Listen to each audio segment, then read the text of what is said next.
Escola Sabatina começou, me encontrarei com meu Jesus. Olá, tudo bem? Vamos então para mais uma lição da Escola Sabatina dessa semana. Nós já estamos na lição 3, continuando então estudando sobre os temas do Evangelho de João. O tema dessa semana diz assim: a história de fundo, o prólogo, Verso para memorizar, João 1:1, que diz: no princípio era a palavra, e a palavra estava com Deus, e a palavra era Deus. Uma grande declaração, que o apóstolo João então inicia o seu evangelho. A lição da primeira semana abordou o tema final do evangelho de João, em que o apóstolo explicou por que ele escreveu o evangelho. Nesta semana nós vamos voltar ao início do evangelho, que João explica a direção na qual ele, inspirado pelo Espírito Santo, pretende conduzir o leitor, nós vamos ver algumas das verdades mais importantes sobre Jesus Cristo, verdades que nos levam a uma época antes mesmo da criação, que então é a declaração de que Jesus é o Messias, A lição dessa semana começará com os 18 primeiros versos de João, capítulo 1, conhecidos então como prólogo de João, e resumirá em temas principais, os quais também serão examinados em outras partes do Evangelho de João. Então, vamos nos deter nos primeiros 18 versos do Evangelho de João, capítulo 1. No princípio, o Logos divino. O Evangelho de João começa com este pensamento extraordinário.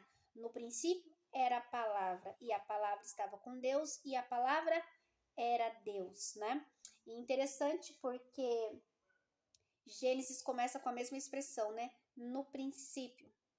Esta bela frase contém uma profundidade de pensamento que mal conseguimos compreender. Primeiro, o evangelista ele remete à história da criação, usando a expressão lá no princípio. A palavra existia antes do universo, João mostra a existência eterna de Jesus, porque se Jesus era a palavra e existiu antes do universo, ele é o criador de todas as coisas, Ele acrescenta, e a palavra estava com Deus. Em João 1,18, o evangelista indica que a palavra está o quê? Junto com o Pai, junto do Pai. Não importa o quanto tentemos imaginar o que significa, porque realmente é difícil, A gente tentar compreender isso, algo tão extraordinário. Mas uma coisa é certa, Jesus e o Pai estão intimamente próximos, Era isso que Jesus a todo tempo também tentava mostrar ali para os fariseus, Quando falavam que ele não guardava o sábado, ele mostrava o quanto ele e o Pai estavam ligados. Então o escritor diz o seguinte: e a palavra era Deus, Mas como pode a palavra estar com Deus e ao mesmo tempo ser Deus? Então aqui vai explicar um pouquinho na lição sobre o artigo definido e indefinido ali no grego, Que é o que foi traduzido, que foi escrito, o Novo Testamento. E ele está dizendo que no original está exatamente assim a tradução, tá? A palavra estava com o Deus. Então isso é algo grandioso, porque não é um Deus, mas o Deus criador. Como o termo Deus tem artigo definido, ele aponta para uma pessoa específica, o Pai, Deus o Pai. Isto é, a palavra estava junto com o Pai. Por outro lado, na frase e a palavra era Deus, o termo Deus não contém um artigo definido, O que neste contexto aponta para as características divinas, Então, em resumo, o que tudo isso quer dizer? Jesus é Deus, não o Pai, mas o divino Filho de Deus, a segunda pessoa da divindade. Sei que é difícil ter essa compreensão plena, Nós estamos envoltos tanto no mundo de pecado e a nossa mente não consegue imaginar tantas coisas divinas e tentar explicar. E é difícil, você nunca vai conseguir explicar, porque quem conhece a mente de Deus? Mas o que o Evangelho de João, logo no início, ele quer nos mostrar? Que existe uma trindade, Deus Pai, Filho e o Espírito Santo. Os três são um, mas eles ao mesmo tempo se dividem, não se dividindo num aspecto de menor poder ou capacidade ou algo nesse sentido. Não, eles continuam sendo um, mas eles também são três.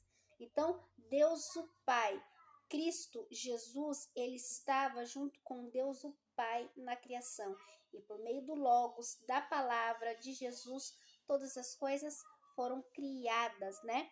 Então é isso que o Evangelho começa a dizer para nós, ainda que seja difícil compreender perfeitamente a Trindade ou o que tudo isso significa, o que é importante para nós é que Jesus, ele é Deus. Ele estava no início de tudo, na criação, ele não teve começo, ele não tem fim, ele é eterno, assim como Deus, né? Ele estava antes de tudo e por meio dele todas as coisas foram feitas. O apóstolo reforça a ideia, pois em João capítulo 1, verso 3 e 4, diz que Jesus é o Criador de todas as coisas. Tudo que antes não existia, mas passou a existir, só teve início por meio de Jesus, o Deus Criador, né? Então, Jesus não é uma criatura, Jesus não teve um início, Jesus é eterno e ele criou todas as coisas por meio de Jesus. Tudo aquilo que não existia passa então a existir. Então, essa é a importância dos primeiros versos ali então do Evangelho de João.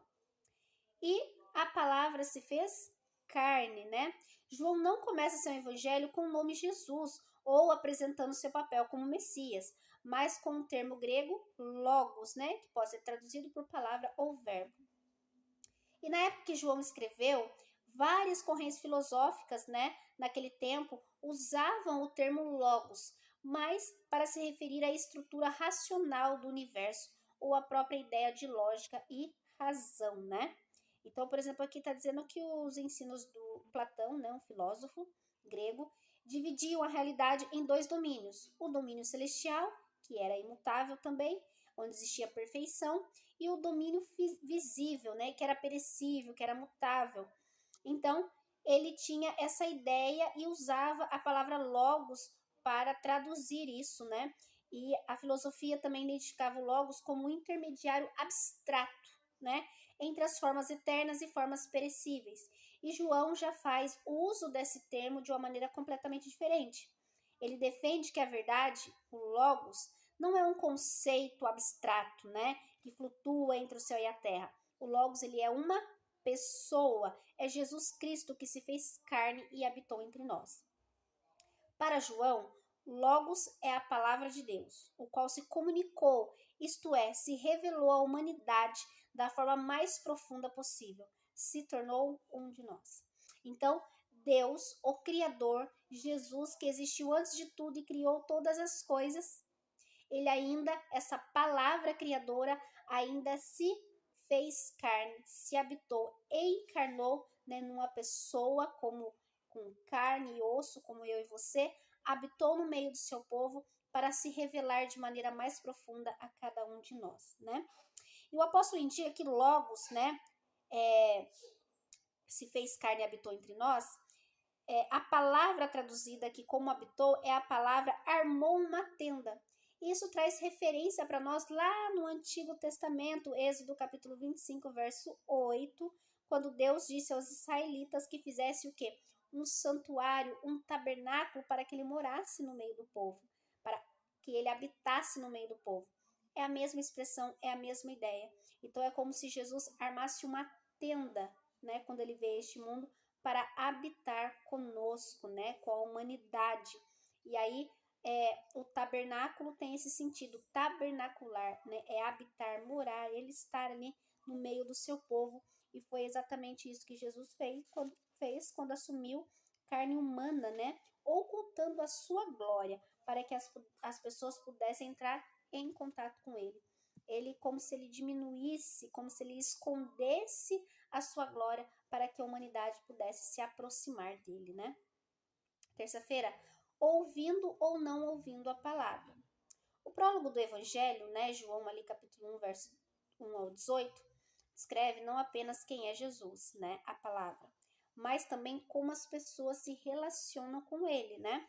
Cristo é chamado de verdadeira luz, que vinda ao mundo ilumina toda a humanidade. Mas aí nós temos pessoas que, vendo essa luz, creem nessa luz, ouvem essa palavra, e outros que rejeitam, né? Aqui tem uma citação de C.S. Lewis que ele diz: creio no cristianismo assim como creio que o sol nasceu, não apenas porque o vejo, mas porque por meio dele eu vejo tudo mais. A luz chega para todos, mas nem todos a acolhem, infelizmente, né? Mas Cristo dá a oportunidade para todos, ele ilumina para que todos tenham essa possibilidade de aceitar ou não, a escolha é nossa. Infelizmente, muitos rejeitam a Cristo, né? É triste que Jesus veio para o seu povo de Israel e muitos não o receberam como Messias. Em Romanos capítulo 9, Romanos 9 a 11, Paulo trata do mesmo tema trágico, o fato de muitos judeus terem rejeitado Jesus, né? Mas Paulo não termina com uma nota negativa, ele diz que de fato muitos judeus, juntamente com gentios, aceitarão Jesus como seu Messias, né? A oportunidade se abre a todos, mas cada pessoa faz a sua decisão individual, né? João diz que todos os que receberem Jesus como Salvador se tornarão filhos de Deus. Isso acontece quando cremos em seu nome, né? Através do seu nome temos vida. Temas recorrentes: fé e incredulidade, falando exatamente deste ponto que nós falamos agora, né? No Evangelho de João, a humanidade está dividida em dois grandes grupos: os que creem em Jesus e o aceitam como Messias, e os que, tendo a oportunidade de crer, escolhem não fazê-lo. Os discípulos são os primeiros, estão no primeiro grupo, além de pessoas como Nicodemos, né, a samaritana, o cego de nascença. No segundo grupo estão ali quem? Os fariseus, líderes religiosos, somos sacerdotes, né?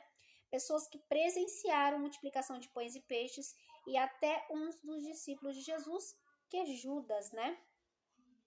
Então esse tema de fé, de crença, de incredulidade e crer, ele também está presente no Evangelho de João.